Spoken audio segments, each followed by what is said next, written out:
All right, let's shift gears now away from these young moms who are being persecuted and prosecuted in New Jersey, and let's go to our young seniors down at the Charleston Senior Center. Boomer Zoomers, Boomer Zoomers, Boomer Zoomers, Boomer Zoomers. Connecting through Zoom is the way to go. So let's dive right in. It's Boomer Zoomers. And Bill Isabella, as always, welcome back. Tell us who's joining us today.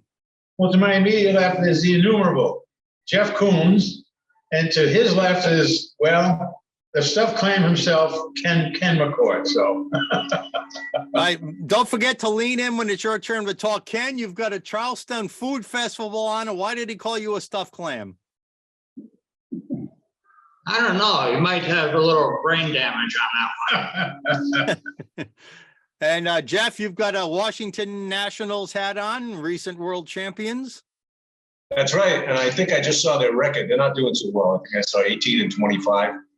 Yeah, and as I told you, my dad played for the old Washington Senators, and just for interest, I played for the Montreal Expos, who are now the Washington Nationals. So there we go. See, so look at all the synergy going on there. And Bill, you've got the natural cap going on today. yes, I do. As a matter of fact, the old man gray hair hat. That's what I have. Yes. All right, Bill, introduce the topic your group wants to talk about this week that you discussed with your larger group last week. Yeah. Well, actually, there are two topics. I want to talk about Representative Patricia. Lean in, Bill. Lean in a little. Representative Patricia Morgan. She introduced a bill not too long ago that would relieve elderly and middle class in general of the sales tax on their electric bill. And I thought that was a pretty fair bill. Now, this is the second year in a row she's introduced it. Governor McKee ran on it when he was running for office for the first time just recently. And of course, the bill never made it out of committee once again. So it seems to me that we can find money to offer free bus rides and to free housing and free lots of stuff. We can't find any money within the budget for middle class and the elderly. And secondly, we're going to talk about reparations. We've seen, and specifically Gavin Newsom, backpedal very, very quickly from offering 1.2 million. That he's down to like 360. But of course, we've seen some other people in the last couple of days expecting that the reparation will cost the country $14 trillion. And that's an absurd amount, but that's with somebody putting a pencil to it. So we'll get to reparations in a second. Jeff, let's go back to the sales tax on electricity. Now, it's more than just a bill from Patricia Morgan. It's something that Governor McKee himself said he would address, said it was something he would get to this year. Is it not? And do you feel he's lived up to his campaign promise? No, he hasn't. And I just found out today, listening to the PRO show this morning, that he was supposed to appoint a marijuana commission within 40 days of the bill being passed. And that took over a year to do that when they legalized marijuana. So he seems to drag his feet on a lot of his promises, if he fulfills them at all. But the sales tax on electric bills is just like, what's the saying?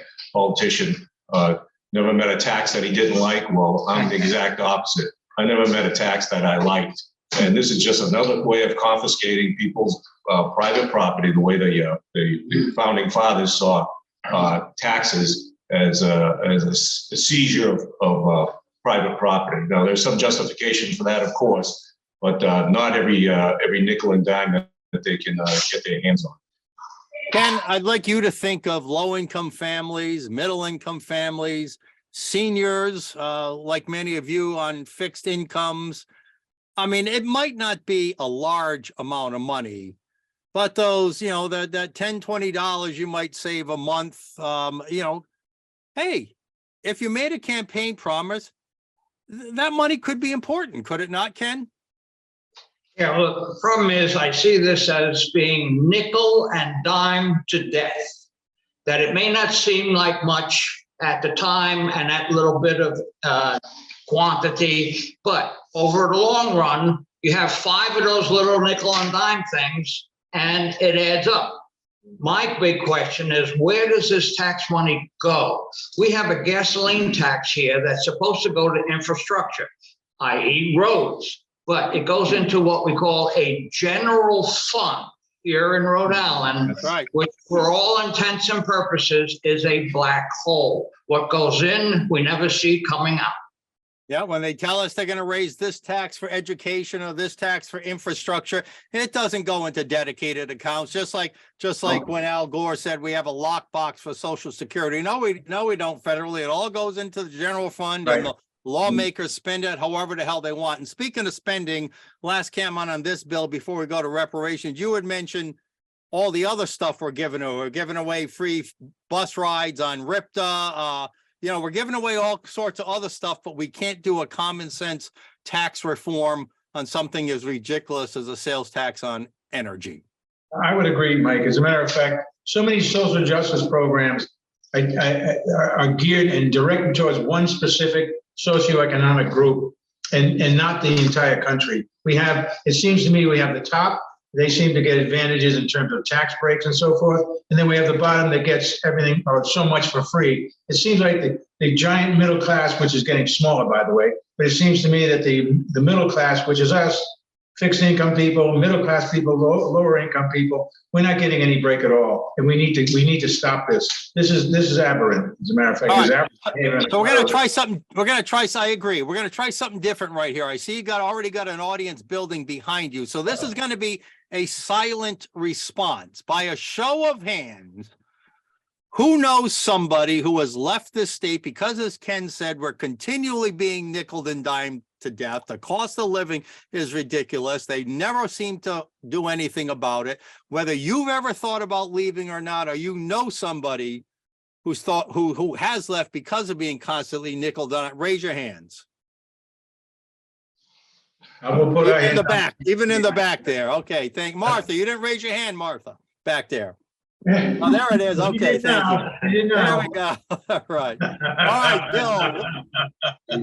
All right, Bill, let's move on to reparations. I know you're referring to the California Specifically, proposal yeah. out there. Governor Newsom surprisingly said, I don't think I can support that right now. Where do you want to go with this discussion? Well, reparations, it's been, by any stretch, it's been 8 generations. How do we identify who was adversely affected by slavery or not?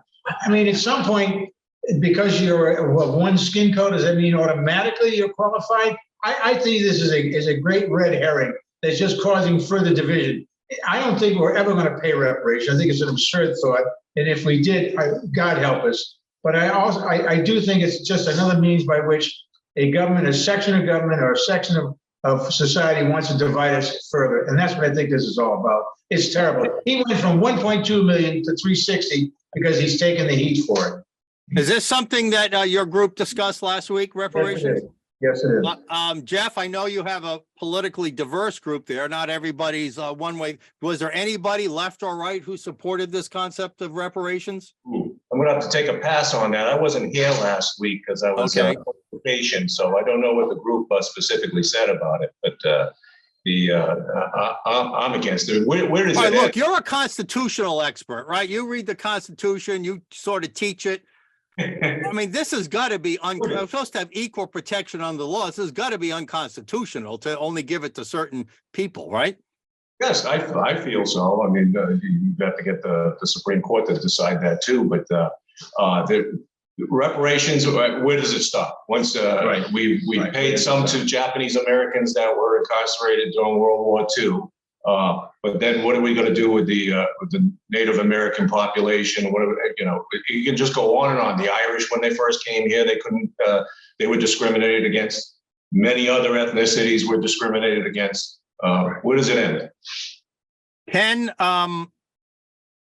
it's as we know about most government handout programs, which this would be, it's not because they care about the people involved, because it's just blatant buying of votes and pandering to certain constituencies. That's my opinion. How do you feel about that? All right, I have an observation to make in regard to a news broadcast that I saw, a very brief one, where a person who was looting a store was asked why she was doing it. And she said, this is her version of reparations, to go in and steal stuff for herself. Well, I've heard prosecutors say the same thing. I'm not going to prosecute those cases because those people deserve it as a former. I've heard prosecutors say that as well. Bill, how did your group respond overall to this I concept? think overall, most of us, but at different degrees, most of us agree that reparations is something that probably should not be paid. I think there were some that were more, matter of fact, I know there were some that were more vehemently opposed to it than others, but generally speaking, everybody tacitly agreed that, look, this is not a good idea. This will just go further to separate one from another. Why do you get it and the other guy didn't get it? Just patently false and wrong. And Jeff, it was a surprise that Gavin Newsom backed away from it after seemingly supporting it initially. Do you think it's because he's seriously considering a challenge to Joe Biden and he just couldn't go way out there on that far left radical plank? Yeah, he probably figured he had gone too far to the left and was going to lose some of his base. Well, we all know that California, the population is decreasing. I think they lost 2 or 3 congressional seats in the last census. He's got to wake up and realize that he can't keep on doing these giveaway programs like this and just tax. I got a friend that lives out in California, and he's way overburdened with taxes, and he complains about it a lot. But he stays there. I think we saw they have a $32 billion deficit this past year. Ken, now Yeah, there's 2 reasons why he backed down. Number one, he didn't realize how much the total would be. So that was a little sticker shock. And number 2, how are you going to prove it scientifically, genetically, that you have a heritage that goes back to the original slaves? That was red meat that he was throwing out there, Ken. Red meat. Throw it out there and get some attention. We gain the attention. Now it's blowing back on us like that. well, all right, but there's a danger in that, Bill. Bill, there's a danger in that. 'Cause he initially encouraged the committee to look into it. Now he's backing away from it. Politically, he might have alienated some of his biggest supporters. Said, wait a minute, you were for this last year and now you're blowing us off. So, the red meat might come back to bite him in the butt. I think it will. As a matter of fact, I'm absolutely certain that it will. And I kind of hope it does. I don't think he's a good candidate myself. I think he's too much of a progressive in my view. He's All not right, gonna. well, we're going to have you guys back in a few weeks. What's on the agenda for your guys' current events meeting today? You're asking me to divulge my secrets, Mike. I have everybody wait and see. Actually, do you remember the commencement speech that Joe Biden gave just a few days ago? Well, I remember part of it, yeah. Okay, you remember part of it. Now, depending upon what station you watch or what news media outlet you watch one video, and if you watch the other station, they played another part. We're going to talk about that today and other stuff. So we got a full day plan. All right. As always, we thank you guys, Bill Isabella, Jeff Coons, Ken McCourt, for joining us here on In the Dugout. By the way, we have a new, if you go to oceanstatecurrent.com, we have all of the Boomer Zoomer episodes listed at the top from the drop down. I think if you go to the watch link, there's a drop down menu. So your millions of adoring fans can now quickly find all of your episodes that we started doing this year. So Ken is Bill, being chased Jeff, and for Ken, autographs. Ken is being chased frequently for his autographs. I think it's working. it must be working. $5. Gentlemen, thank you. Everyone, Martha and everybody behind you, have a great meeting today. Thanks for joining us again. Thank you, Mike. You're welcome. The Boomer Zoomers from the Charlestown Senior Center, one of our favorite parts of the week, and you're one of our favorites too, our audience. Thank you for tuning in today. So for In the Dugout, we'll see you next week. Mike Stenos out.